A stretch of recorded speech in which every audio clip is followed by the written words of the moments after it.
قبر کھودی گئی، تیار کیا گیا، 3 سے 4 لوگ قبر میں اترے، جس میں مولا کائنات شیر خدا حضرت علی بھی تھے، اور بھی صحابہ تھے، اترے قبر میں دفن کیا۔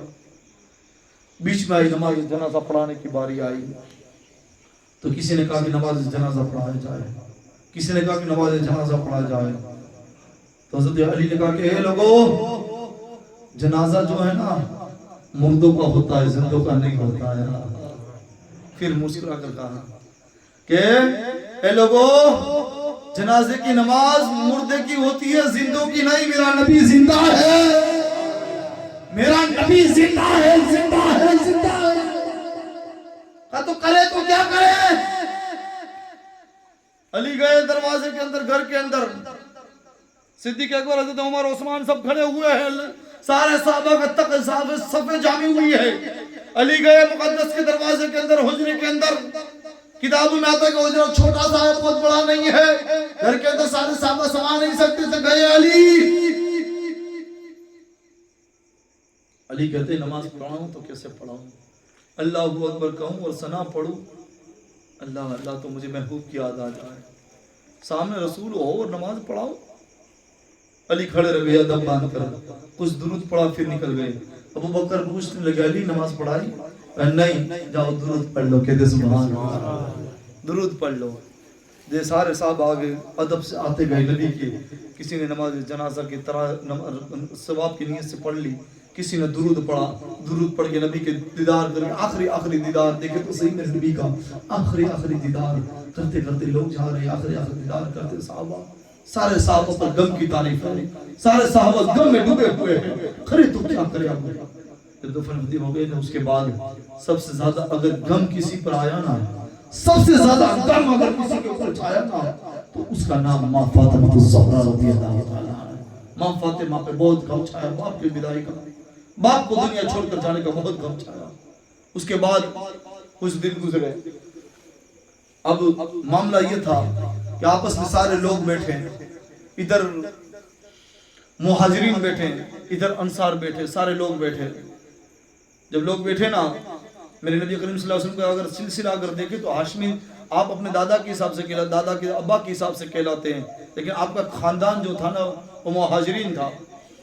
تو مہاجر و انصار کہنے لگے کہ خلیفہ بنایا جائے، کسی کے بعد کسی کو سونپا جائے، کسی کو وقت کا خلیفہ بنایا جائے، کوئی کہہ رہا اس کو بنایا جائے، کوئی کہہ رہا اس کو بنایا جائے۔ تو انصار کہہ رہے ہم میں سے کوئی بنے گا، تو مہاجر کہہ رہے ہم میں سے بنے گا۔ تو مہاجر نے کہا کہ نبی کریم صلی اللہ علیہ وسلم کا اصل جو خاندان ہے، قوم ہے، وہ مہاجر تھا، تو مہاجر ہی میں سے بنے گا۔ تو اتنے میں سارے لوگوں نے، بڑے بڑے لوگ جمع ہوئے، بڑے بڑے لوگوں نے، بڑے بڑے صحابہ نے، جس نے زبیر رضی اللہ تعالیٰ عنہ کہتے ہیں، ایک صحابی کھڑے ہوئے، حضرت زبیر قریب آئے، حضرت سیدنا صدیق اکبر کا ہاتھ پکڑا، ہاتھ پکڑ کر صدیق اکبر کو کھڑا کیا، کھڑا کرنے کے بعد کہتے کہ اگر یہ لوگ مانیں یا نہ مانیں، لیکن زبیر یہ کہتا ہے کہ الحمدللہ کل بھی تم ہمارے امام تھے، نبی زندہ تھے، تب بھی تم نماز پڑھایا کرتے تھے، اور آج نبی کے جانے کے بعد، نبی کے وصال کے بعد، نبی دنیا چھوڑ کر گئے، اس کے بعد اگر آج کوئی ممبر کا وارث ہے، ممبر پر بیٹھنے والا اگر کوئی ہے، ممبر کی شان و شوکت شوبہ دینے والا اگر کوئی ہے، تو اسے ابو بکر صدیق رضی اللہ عنہ کھڑے ہو کر کہا کہ میں آپ کے ہاتھ میں بیعت کرتا ہوں، آپ کے ذریعے سے رسول صلی اللہ علیہ وسلم کہ آپ نائب رسول ہیں، آپ ممبر کے وارث ہیں، آپ کے آج سے جتنا بھی آپ کا حکم ہوگا، جیسا بھی ہوگا، میرے سر کے آنکھوں پر۔ جب کھڑے ہو کر آپ نے بیعت کر لی تو سارے صحابہ نے بیعت کی۔ بیعت کرنے کے بعد سارے لوگ گئے، سیدنا صدیق اکبر نے دیکھا ممبر پر، اللہ اللہ جب ممبر پہ نظر ڈالی نا تو صدیق اکبر کی آنکھوں سے آنسو جا رہے ہیں۔ صدیق اکبر کہتے ہیں اس ممبر پہ میں چڑھا، جس ممبر پر میرے محبوب بیٹھا کرتے تھے، جس مصطفیٰ کے قدم پڑا کرتے تھے، جس ممبر پہ نور چمکتا تھا، وہ ممبر پر آج میں بیٹھوں۔ سیدنا صدیق اکبر ممبر کی پگتیے پر بیٹھ گئے، ایک زینے پر سیدنا صدیق اکبر بیٹھ گئے۔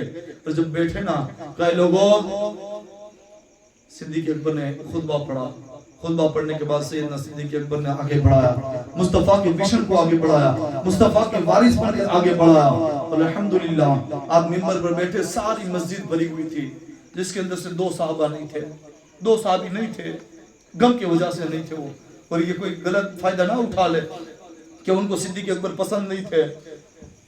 ایک صحابی کو بلایا گیا، کہا کہ آپ حضور صلی اللہ علیہ وسلم کے چچی کے بیٹے ہیں، بتاؤ مجھے ایسا لگتا ہے کہ آپ کو میں پسند نہیں ہوں، ممبر پر بیٹھنا میرا پسند نہیں ہے، آپ نئی ٹیم تو نہیں بنا رہے نا؟ تو انہوں نے کہا نہیں، بس مجھے نبی کے جانے کا غم ہے، اس وجہ سے میں مسجد میں نہیں آ پایا ہوں، بس جب بھی مسجد کے دروازوں کو دیکھتا ہوں تو مجھے نبی کی یاد آ جاتی ہے، میں نہیں آ پایا ہوں۔ تو اسی وقت اس صحابی رسول صلی اللہ علیہ وسلم نے، نبی کے پھوپھی کے بیٹے نے اسی وقت کھڑے ہو کر کہا کہ لوگوں میں بھی صدیق کو اپنا امام مانتا ہوں، کہتے سبحان اللہ۔ پھر سیدنا صدیق اکبر نے نظر ڈالی، صدیق اکبر نظر ڈالی نا تو مولا علی کہیں نظر نہیں آئے، مولا علی کہیں نظر نہیں آئے۔ کہا کہ جاؤ مولا علی کو بلا کے لاؤ۔ مولا علی کیوں نہیں آئے؟ کیونکہ ایک وجہ یہ تھی مولا علی نہیں آنے کی، کیونکہ مولا علی کو بھی بہت غم تھا، اور آپ کی بیوی حضرت ماں فاطمہ اتنی تڑپ تڑپ کے روتی تھی کہ نبی کے جانے کے بعد کہ کوئی سنبھالنے والا گھر میں نہیں تھا، حسن کریمین چھوٹے چھوٹے، کوئی سنبھالنے والا نہیں تھا، اس وقت کوئی سنبھالنے والا نہیں تھا، بہت غم تھا۔ مولا علی اپنی بیوی کو ہاتھ میں لے کر بیٹھے ہوئے ہیں، بھوک پیاس کی وجہ سے تڑپ رہی ہے، بیوی کو ہاتھ میں لے کر بیٹھے ماں فاطمہ کو، اور علی کو جب بلایا گیا تو علی فوراً دوڑے دوڑے آئے، آنکھوں سے آنسو بساتے ہوئے کہا علی میں ممبر پہ بیٹھا ہوں، اگر آپ حکم دے تو بیٹھوں ورنہ اتر جاؤں۔ لیکن مولا کائنات شیر خدا نے اپنا ہاتھ اونچا کیا، اور ہاتھ اونچا کرنے کے بعد کہا صدیق رسول کے وقت بھی تم نماز پڑھایا کرتے تھے، رسول نے حکم دیا ہے کہ اگر نماز پڑھنی ہے، اگر نماز پڑھنی ہے تو اگر تمہیں امام چاہیے تو اور کوئی نہیں، جب تک میرا صدیق زندہ ہے تو صدیق کے پیچھے نماز صدیق کے پیچھے نماز پڑھا کرنا۔ یہ علی نے کہا، یہ جب علی نے کہا تو سارے لوگ آنکھوں سے آنسو بہا کر کہنے لگے کہ علی کی حق بات ہے، علی نے حق کہا، علی نے سچ کہا کہ جب تک صدیق اکبر ہو تب تک کوئی مسلح پہ نہ چڑھے، صدیق اکبر کو مسلح پہ چڑھایا جائے۔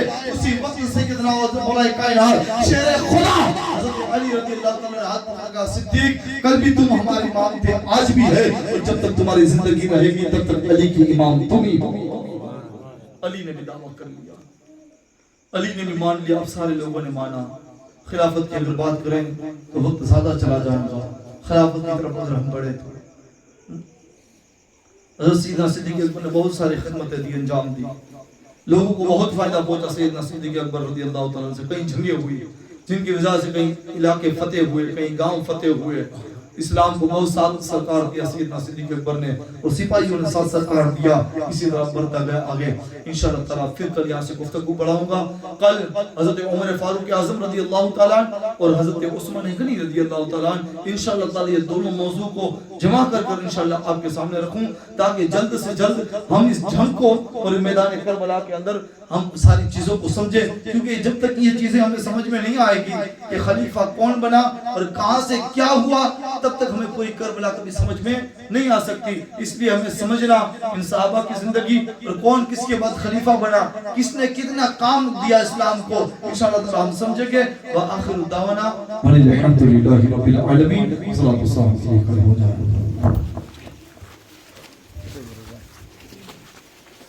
وسلم۔